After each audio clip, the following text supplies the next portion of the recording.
Ladies and gentlemen, it's not every day you get to sit with South Africa's sports royalty. Many know him from rugby, but he's got other interests. You name them. Other sporting codes as well. A teacher in his own right, a South African coaching legend, Mr. Allister Coetzee is home. Coach, welcome back. Thanks, Luyolo, and it's nice to have me on truFM. Thank you very much. Coach, you are back in EP for EP Rugby. Firstly, let's start there. Who made the call to you, and what drove you to accept the call when it came? Look, Luyolo, I've been around the world. I am passionate about coaching, and every time where there's an opportunity, and an opportunity especially to have some personal development going and improvement and learning about other cultures, I would take. I've been to Japan, fantastic experience. Been to Italy with the Italians, great experience. And to Namibia after that, a fantastic country, lovely people, different cultures altogether. But then I saw an advert, and it was the post was advertised, and I never thought that I would come back to PE. But when I left PE, I always said to myself, my dream one day, would be to come back to EP. And I never knew it was going to come in 2024, to be honest. And I applied, and the rest was history. But it was always my dream to come back to the Eastern Cape. I'm Eastern Cape born and bred, This Allister Makanda, yes. Yeah, you see, and I grew up in Kapecha, you see. My career kicked off here in PE as a player, and also I started here as a coach, I started here in 1996, stopped playing rugby in 97. I started as a rugby administrator, and I became team manager of EP, and then 98 assistant coach, 99 assistant coach, 2000 assistant coach, and I think 2001 I was the head coach of EP. Yeah, that is how it started. So it's great to be back in a province that's been so good to me with my rugby career. You've been here now, coach, 5 days, 6 days? I started Monday. So by the time of this taping, is literally 5 days on the job. How are you feeling, coach? Knowing the landscape of rugby in the province as well. No, I'm feeling. I'm after the interviews are always a challenging experience. Doesn't matter how many times you've done it. But I saw guys that I've worked with before. And I also, saw the intent from these guys to get the province going in the right direction again. It was like a no-brainer to me to answer their questions and show them the plan that I've got to hopefully resurrect the province. I'm excited. I'm grateful. I'm blessed, because it's not many coaches who get the opportunity to go full circle. And I can come back and maybe finish my coaching career in Eastern Province. Was the interview process? Yeah, there was an interview process, a thorough process. There were other candidates, of course, but it's always to your advantage if you know the landscape of the Eastern Province. I mean, I've played basically on every field here in Eastern Cape, from KwaZulu, Kaka Stadium to Woesten Stadium. And I've played in Zwede, I've played in Battlesdorp, Adcock Stadium, Police, all great fields, Boetie. So I know Dispatch, Uitenhage, We'll get into that. Yeah. We have a long time. You've given us an hour to talk. You've got the job now. Yeah. You mentioned this position and this job, you taking over the reins. It's 3 years. We'll get into that as well, the 3-year plan that you have. Now that you've got the job, you've mentioned this opportunity as a building phase, as a rebuilding phase of club rugby in the province, and also reviving the EP rugby. What does that look like to you, the term building? I think when you start building something, you've got to understand there's no shortcuts. You've got to lay a proper foundation. You've got to make sure that your walls are solid, and when you put on that roof, you must know you've got a great structure.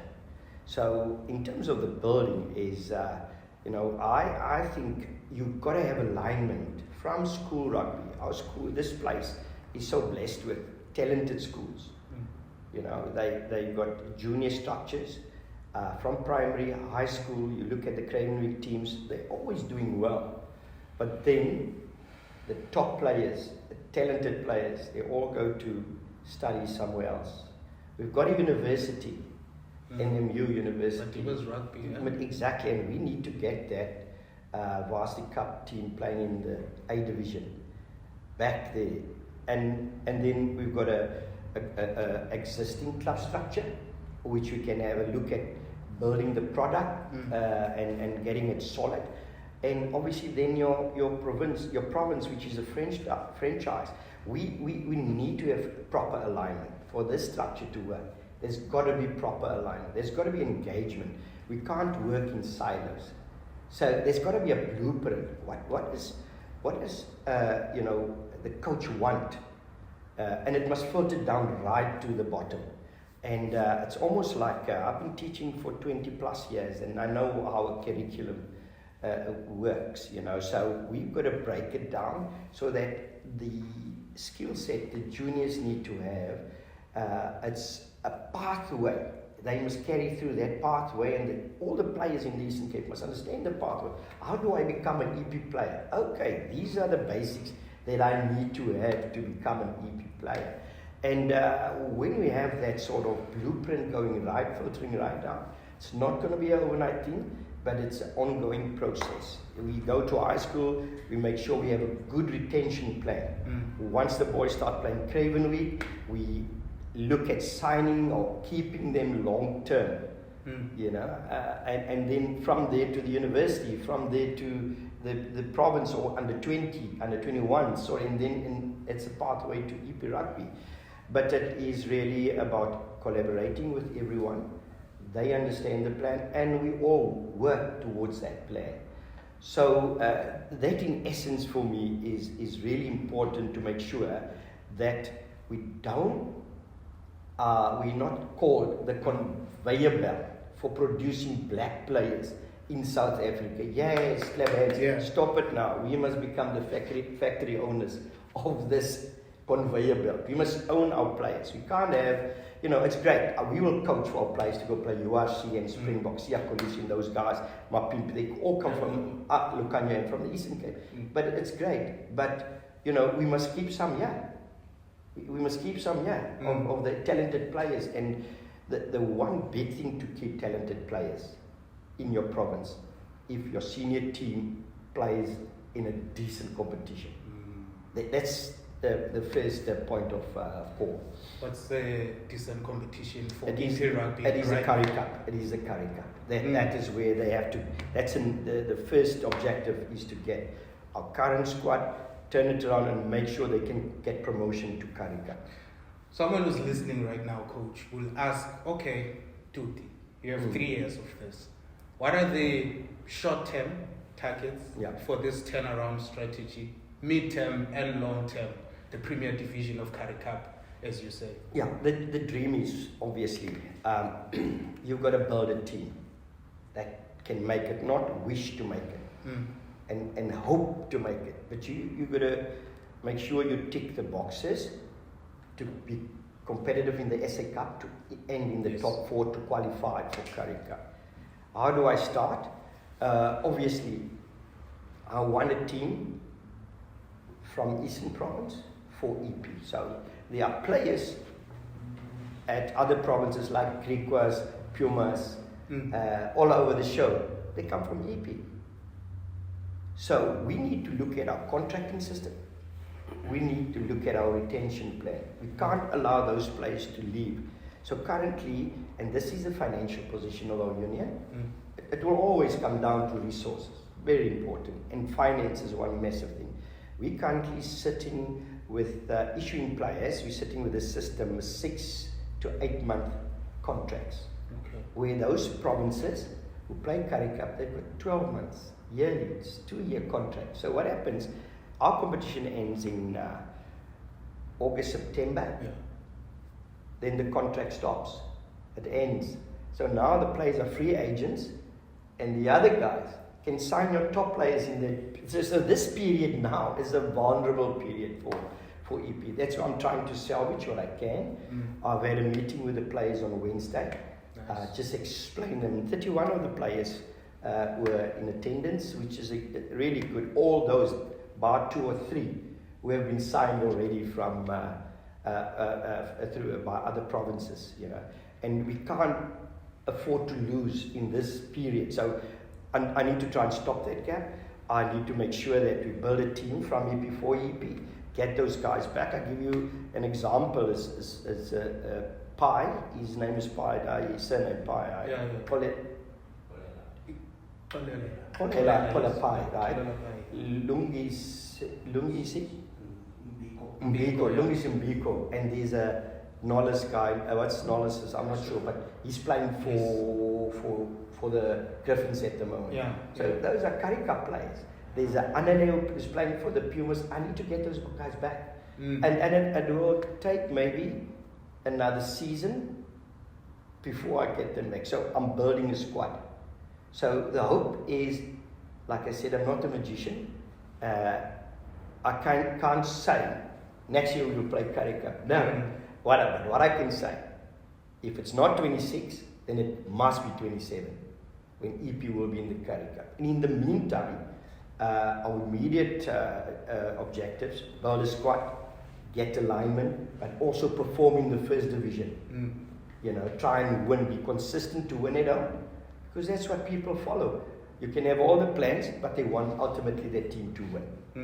Okay, so medium term and long term. I mean, any company, they want results, and I'm so aware of that. And therefore, the 3 years plus 1 year contract is to give me an opportunity to build that. Leaving Namibia, the last time a South African saw you was at the 2023 World Cup with another African nation, Namibia. Leaving a nation such as Namibia might have not been easy to you. What were the circumstances of your leaving? And also, how do you look back from where you found the nation in terms of rugby and when you left in the years that you were there? I think Namibia, it was an amazing opportunity and experience just to take, you know, players, which I call Namibia the second best team in Africa behind South Africa, because they've been dominating, been to the World Cup, you know, a lot of times. But that experience in France was really unbelievable with the players. Unbelievable experience.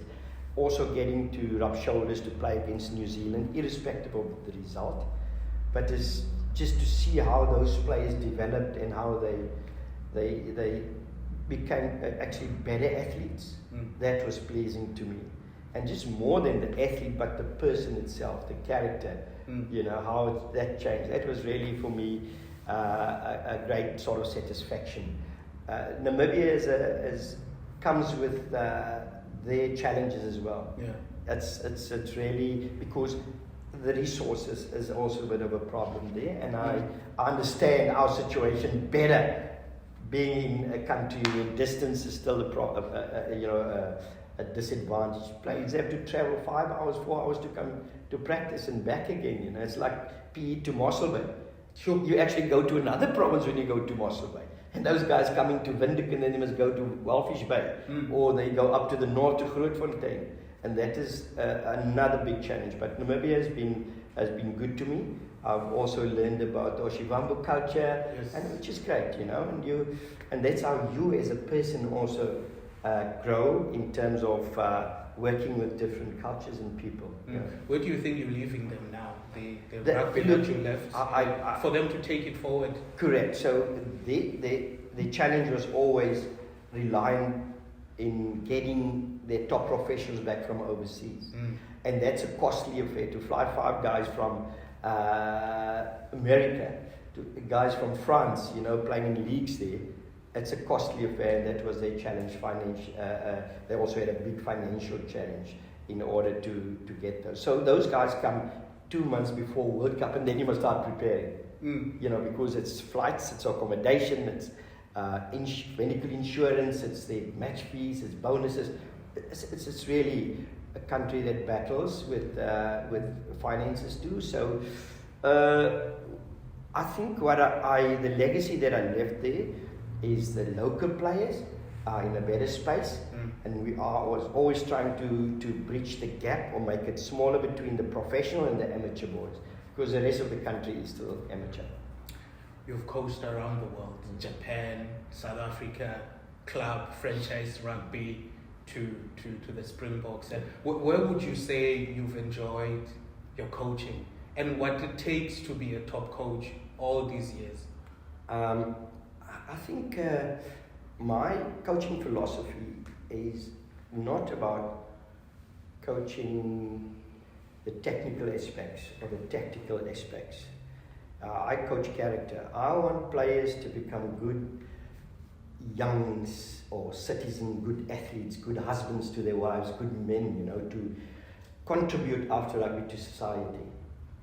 And sometimes you don't get the results on the field, but I always know as a constant in getting the results with the unseen things, character. So that's my mission as a teacher, as a coach, as South African. You know, you develop people to contribute back positively, and that has been the case all my life. Trying to do that. I mean, as an East Cape Bainar, like they call it Bainar, I'm from P. You and I both. Yeah, I went to Cape Town. And Western Province Storm is probably one of the most difficult places to coach in. You've got Afrikaans, the Stellenbosch people own rugby. You've got the Aikies, the English people. The Englishmen say, now we understand rugby. You've got the so-called colored people. They play rugby and they know rugby. You've got the guys from Langa, Guguletu, and I played against those guys. You know, Western Province board in the old days. They understand rugby. Then you've got the Muslim people. They say, we can. So, you know, those are the challenges. And I've survived 8 years in Cape Town. And because of that, I understand people. I know how to deal with people. I respect all cultures. And I make sure that wherever I coach, I've got a solid team culture, which accommodates whether you're Christian, whether you're Muslim, whatever religion you are, you know, we accommodate. And we based our stuff on a sound team culture. So is that where you enjoyed your coaching? The most. Western Province, yeah, those 8 years. I wouldn't say so. You know, every it's like a child. He wants your favorite child. He wants to put me on the spot. No, I think every experience is a great experience. Even when I was with EP, you know, we won the Vodacom Shield. I'll never forget. As a young coach with EP, then it was brilliant. In Western Province, 2 Currie Cups, semi-finals, finals of Super Rugby. All brilliant experience. Even a tough job with the box, you know, with some great experiences. The higher you go, the more pressure, obviously, and your highs are very high, and your lows are very low. But ultimately, people are passionate about rugby in our country, you know, and that's part of the coaching. You've had 2 stints as a Springbok, 3 as a player before the Springboks that we know now. 2007 winning the World Cup under coach Jake White, and the third time between 2016 and 2018, if I'm not mistaken, those 2 years. Your overall view of your time with the Springboks as a player, assistant coach, and then ultimately coming back to as a head coach. How do you look back when you wake up as duty? You know, when you wake up and you look back, the only thing that comes to mind is, gee, how did I survive that? Then you've got to be grateful, you know, and thankful and say, Lord, you've carried me through this. I didn't know I was going to go through this, you know. But it's really an honor and a privilege to represent your country, number one. At the time when I got the job with Jake White, look, I wasn't experienced. I wasn't an experienced coach then, but you're never ready for a job. You're never ready. No one is ready for any job.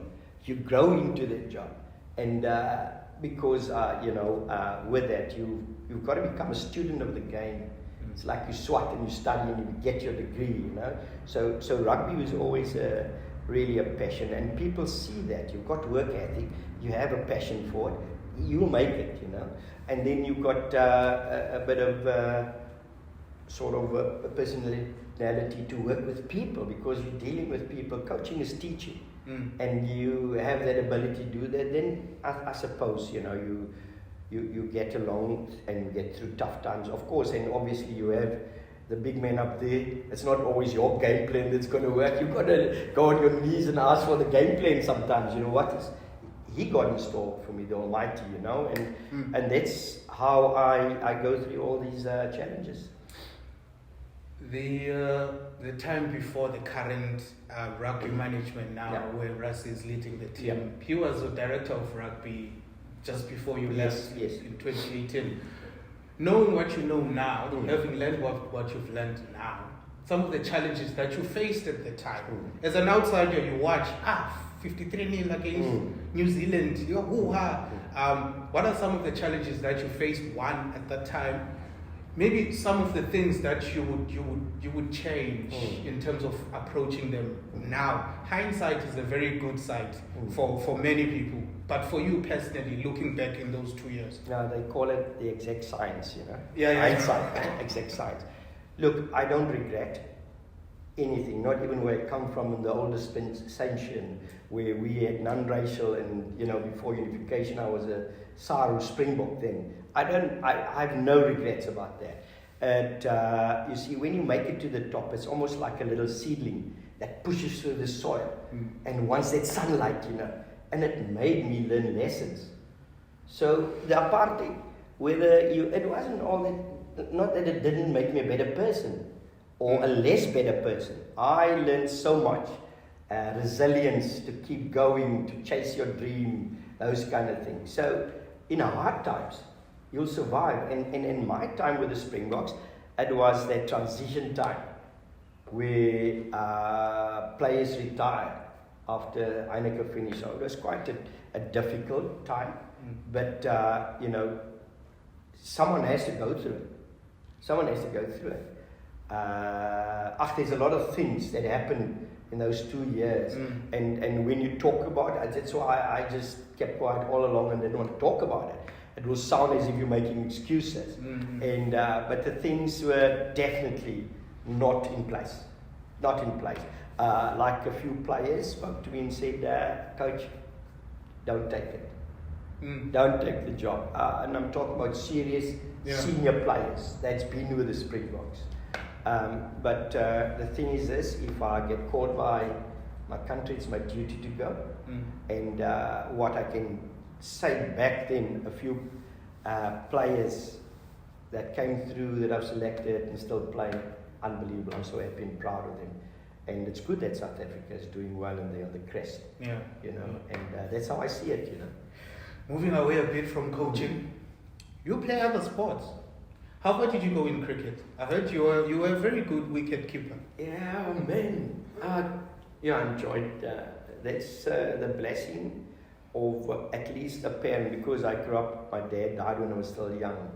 But when parents nurture or sort of pushes their children into sport, it's not always a bad thing.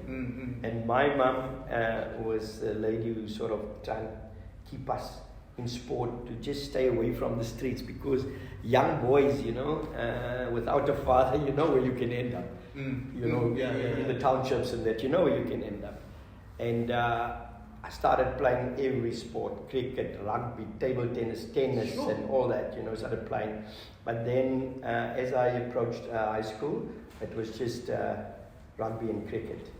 And my cricket actually improved a hell of a lot when I came to P, and I played for United in the township. United Brothers. I've been with blessed to be playing with Mongezi Majola and Kaya Majola, the late Kaya Majola. We had a group of, quite a number of brothers in the team. So it was the Jordan brothers, Danny, Andrew, Max, Gaila, Kaya, and Sowiwi. It was myself and my brother, and players like Masitila, the bowler Mandisi Mali. I still remember those names. The guy called Sydney Korea. So we played for United. We became champs, and I made the EP team through United. It was called the South African Cricket Board, SACB, and then you had the Southern Cricket Union on the other side in the apartheid years. Yes, yeah. And I still remember I equaled the most dismissals in one innings. It's like 7 catches in one, 6 catches in one stumping. I think it was 7. What? Yeah, in one innings. Yeah. So I played at a reasonable level, and then when everything became sort of unified, we still played in the Premier League United. I'll never forget, it was my first, I think it's in 1992. It was my first time playing at St. George's Park. Yeah, for the first time, because in those days, sport, we unfortunately use sport as a tool to fight apartheid. Yes. I wasn't going to go to St. George's Park and watch these guys, never. I wasn't allowed to watch white sport at all.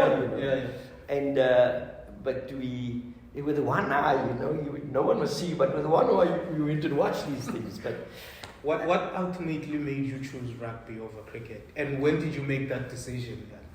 I'm gonna focus more on this one. Yeah, I was still playing club rugby in PE, and I played for Wallabies Rugby Football Club, and I played for United Cricket in the township. So obviously United and Kwaru had a good sort of synergy link. Most players playing cricket for United, they play for Kwaru. Then Peke, So I was playing for Wallabies under EP, and I went to Dower College, obviously, before the club rugby at Dower College, and I made the provincial side already. So Dower was linked or affiliated to Eastern Province Rugby. So through Dower I represented EP, and then I thought, cricket is turning, becoming a bit professional, the rugby. You start in the summer now. So it used to be cricket, summer sport, break. After January, February, rugby. But then conditioning period started in November already. Then it was rugby, cricket. I had to choose, and I decided rugby. Do you think those moments are missed? Those times where there was a schedule throughout the year. Summer you play this sport. Next whichever way you're gonna end up playing, professionally. Do you think that is missed in our time? I'd say no, because things are professional. From a social point of view, yes, the overlapping is alright. It wasn't as demanding, as a high impact as, because you've got to condition properly for rugby now, and it takes a minimum a 6 to 8 week block to be properly game ready and conditioned for the demands of rugby game nowadays. So you can't do it the same. You've got to separate the two. Favorite moments as a player playing rugby, game that you remember vividly, even your earlier days as a player in the old Saru? Fantastic. Every week was a bit of a highlight. I remember playing games at the Adcock, and people were sitting on the roofs of the hospital and watching. It was always packed, You played flank? In a scrum half. Scrum half. Yeah, scrum half, yeah. And look, in the old dispensation, in the Saru days, winning the SA Cup was brilliant. Winning the top 8 champions were all highlights for me, with Wallabies and with EP winning the SA Cup. And then obviously in the new dispensation, winning Currie Cups with Western Province, and then ultimately the World Cup with Jakes. Those are moments you'll always cherish, Now you're also a teacher, certified teacher. How much is your training in teaching influence your coaching and your approach to coaching? You mentioned earlier that your approach to coaching is more of a human element focused. Yeah. How much is that? And also your time at St. Thomas, if I'm not mistaken, that's where you were teaching. Galvin Park. Close to St. Thomas, and we did a lot of sport at St. Thomas. Yeah. your approach in your training as a teacher, and then also now coaching and focusing education and school and sport as well. You know, nowadays, I don't think I'll survive in the classroom because kids have changed a lot. Children are, it's different now. And but just as what teaching helped me a lot in the coaching side, it is the administrative side of it. You know, just to be organized, to plan lessons, to plan coaching sessions in the planning side. But ultimately, it taught me how to get a message across to players. And not all players and pupils, students, learn the same way. Some are looking for pictures, some are theoretically they'll explain, some learners want to see the action, so that is what teaching sort of helped me when I speak to a group of players. We don't just expect everyone will understand what you say. You understand, learn to understand that less is more for rugby players. You know, and things like that. So that's where the teaching really sort of helped me, and also with the relationships, building relationships with players. You know, because working with human beings, it's quite. It's not an easy thing in adults. Some guys come here with problems from home, and some guys come here and they're hungry. You don't even know, you know. So you've got to be 2 steps ahead. I always said, even my kids, 2 steps ahead, you know, with them. Your time as a coach and a teacher at St. Thomas, where you played a lot of sport, you were involved in a lot of sport. What are some of the stars that eventually made it out professionally in South Africa that might have crossed your path? You know what, I was at Galvin Park Primary, and it was basically no rugby at the school. But I remember I had a guy called Tando Manana, and he's from this place. And Tando went to St. Thomas. He just thinking about the name, he was one of the names who played provincial rugby, and some were involved in SA rugby as well, structures, you know. And he's become an administrator. I used to give him a good spanking, you know. He was a clever guy at school. He used to do in class, does all his homework, maths, brilliant at maths, and then you disrupt the whole bloody class. And when you get back class, no one's work was done, but done was perfect. And he was the main culprit disrupting. So I knew his tricks. But he's one of the guys who really stood out. And there was a girl, a little girl, Claire Blanche. I selected her for the under 11 cricket side with the boys. First girl who played with the boys, under 11 and 13. And she made SA women's cricket eventually. So those two, you know, just came to mind from Galvin Park Primary. Outside of sport, coach, what interests you? Hey man, you know, I think the longer you are in your marriage, the easier it becomes to have at least another hobby. Because, they say happy wife, it's a happy life. So while playing a bit of rugby, coaching rugby, towards the end of my career, I started playing golf. Oh, nice. You know the guys from the town, so they're golfers. And they say to me, hey, come hit a few balls, you know, and then the bug bit, and the rest was history. So I do play a bit of golf. How many years have you been playing? Yeah, you know, as not as a youngster, but I played as from age of early 40s. I started playing golf. Handicap? 17, 18 now. That's because you can't play too regularly. You know? You've got to practice a lot, but it's just social. It's just relaxing. That's almost semi-pro. That's blowing steam off, you know. Coach, in wrapping up, man, you are back home. The people will be watching this from the Eastern Cape, sports lovers, rugby followers, just overall people who have interest in what is happening in our province. Your message to them and the youth of our country and our province and Quebec. You know, certainly that we must appreciate what we have in the Eastern Cape. I mean, this is a wonderful place with a great history. Doesn't matter across the colour spectrum, where this sport, rugby, has been played for more than 100 years. And I think we underestimate the power that it has. And with a city like this, a beautiful city with people that is passionate about rugby. You look at every test match that is played in Kabega, it's a packed stadium. Now the Stormers will come play to Law in December, it will be packed. So our people are really hungry for quality matches here.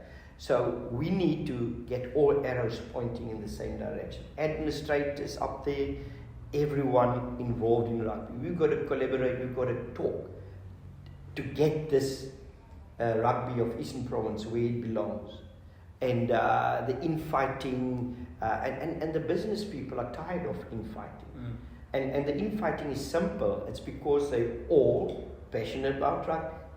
But we must disagree where we should at the right platform and collaborate and engage and talk about issues to get EP back. If you look at our schools, like I said, our university, it's compared to other provinces that are playing Currie Cup. This is a beautiful city. I mean, with all the respect, I mean, you've got Welkom in the Griffins playing in the Currie Cup, and they've been doing outstandingly. But this has been a test union. We need to get EP back. So I want people to really unify and work for the bigger cause. Ladies and gentlemen, the new Eastern Province Rugby Union head coach, Mr. Allister Coetzee. He's back home, ladies and gentlemen. Give him a round of applause. Thanks, sir. Coach, thank you, man. Yeah. So that's a dream. That's a dream. truSport, the podcast on True FM across all platforms. Make sure you tune in. This is a Christmas special. I hope you enjoy it.